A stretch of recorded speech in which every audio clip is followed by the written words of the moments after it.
जय सिया राम, जय जय सिया राम, जय सिया राम, जय जय सिया राम, जय सिया राम, जय जय सिया राम।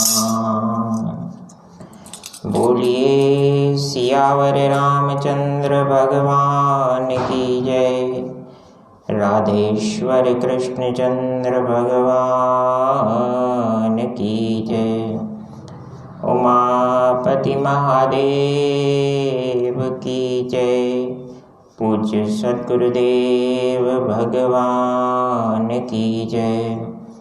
अपने अपने माता पिता की जय। दीनबंधु दीनानाथ, सबकी डोरी प्रभु तेरे हाथ।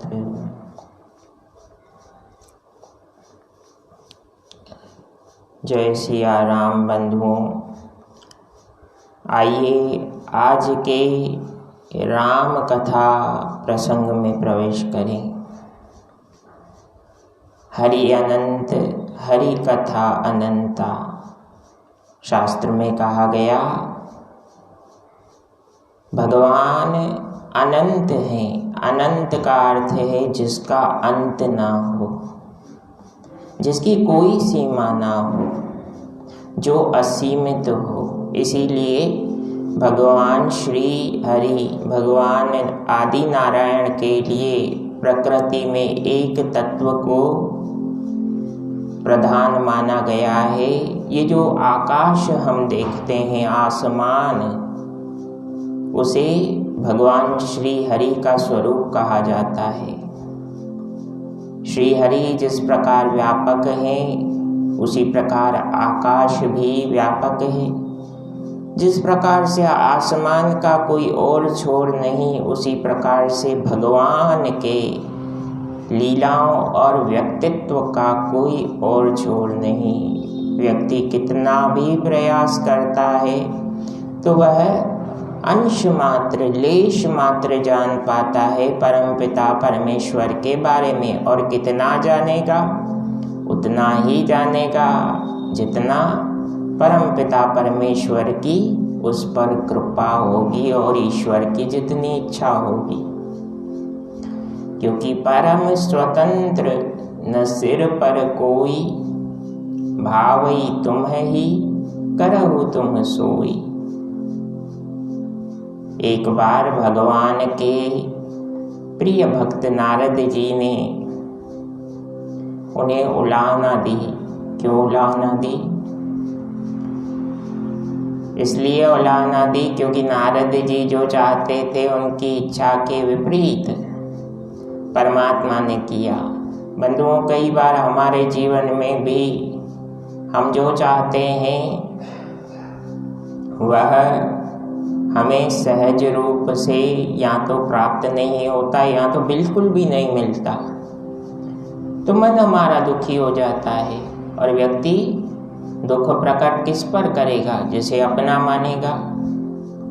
कई बार हम अपना दुख देवालय में विराजमान परमात्मा के समक्ष व्यक्त करते हैं और कहते हैं, प्रभु आप तो मेरे जीवन की डोर को अपनी इच्छा के अनुसार चलाते हो, मेरी इच्छा का तो कोई महत्व ही नहीं है आपके लिए। ऐसा हम इसीलिए करते हैं क्योंकि हम भगवान को अपना मानते हैं। व्यक्ति रोष किस पर व्यक्त करता है?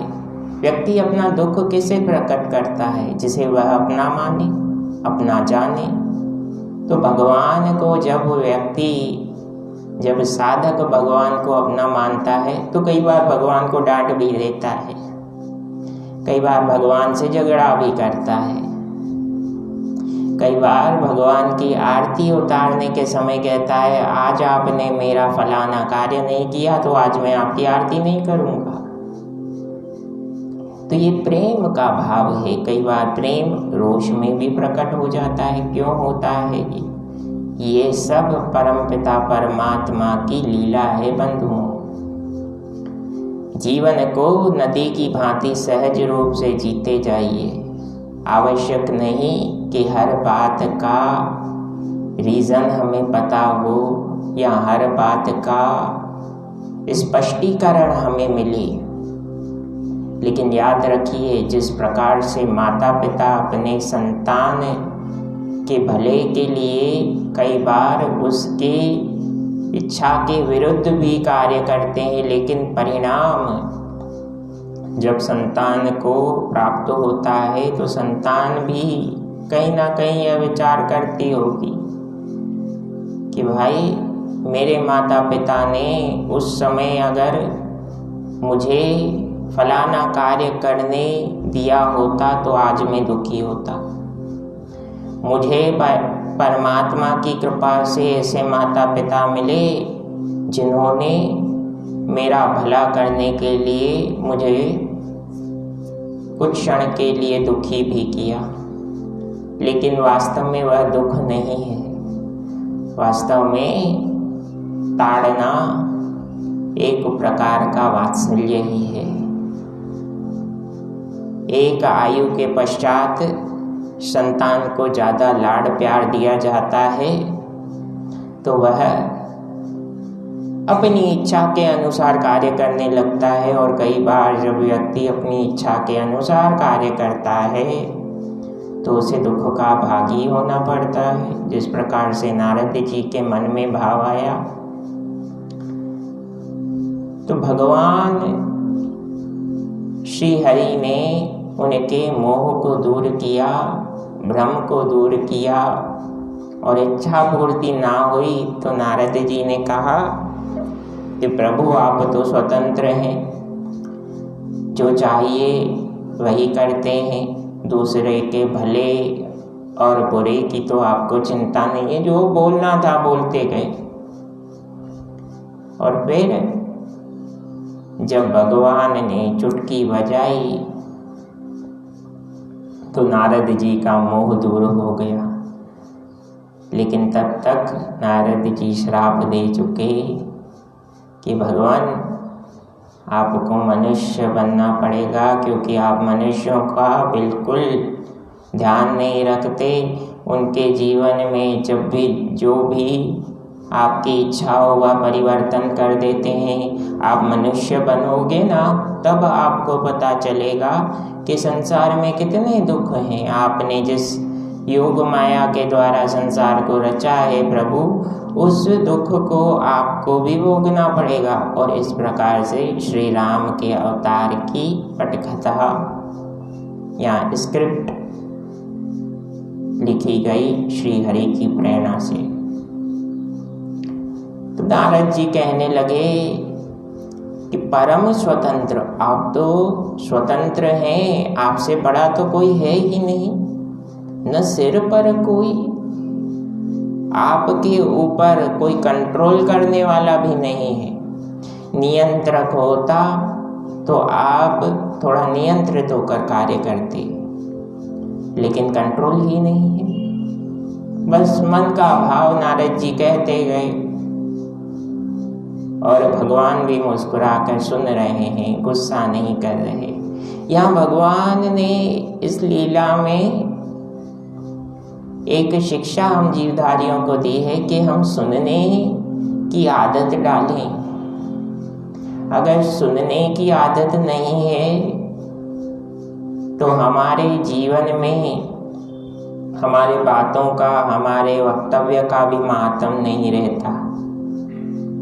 जिसकी श्रवण शक्ति मजबूत है उसके वचनों से स्वयं परमात्मा किसी न किसी रूप में मार्गदर्शक बनकर प्रेरणा देते हैं। इसलिए आज की कथा का सार कि हम संयम रखें और सुनने की आदत डालें। सुनेंगे तभी जीवन में कई ऐसे गूढ़ रहस्य, गूढ़ तत्वों का हमें ज्ञान होगा जो हमारे जीवन को उस परम शिखर तक पहुंचा सकता है जिसके लिए परमपिता परमेश्वर ने हमें धरती पर भेजा है। फिर नारद जी माफ़ी मांगने लगे कि भगवान माफ़ कर दीजिए, गलती हो गई। भगवान ने कहा, ना आपसे गलती हुई, ना आपने जानबूझकर कुछ किया। जो भी हुआ मेरी इच्छा से हुआ, और जो भी होता है मेरी इच्छा से ही होता है। नारद जी, फिर भी मन में अगर आप दुखी हो रहे हैं, मन आपका शांत हो रहा है, तो आप जाकर भगवान शिव शंकर का नाम स्मरण कीजिए, उनके नाम की माला जपिए। शिव के स्मरण से भगवान श्री हरि प्रसन्न होते हैं और श्री हरि के स्मरण से भगवान शंकर प्रसन्न होते हैं। कैसे होते हैं, आज सायंकाल की कथा में वह प्रसंग कहूँगा, अवश्य कथा को श्रवण करें। जय सिया राम, जय जय हनुमान। मन को एकाग्र करते हुए सुनने की हमें आदत डालनी है, ताकि जीवन में कुछ सकारात्मक कहीं ना कहीं से सद्गुण भी प्राप्त हो और मार्गदर्शन भी प्राप्त हो। प्रणाम।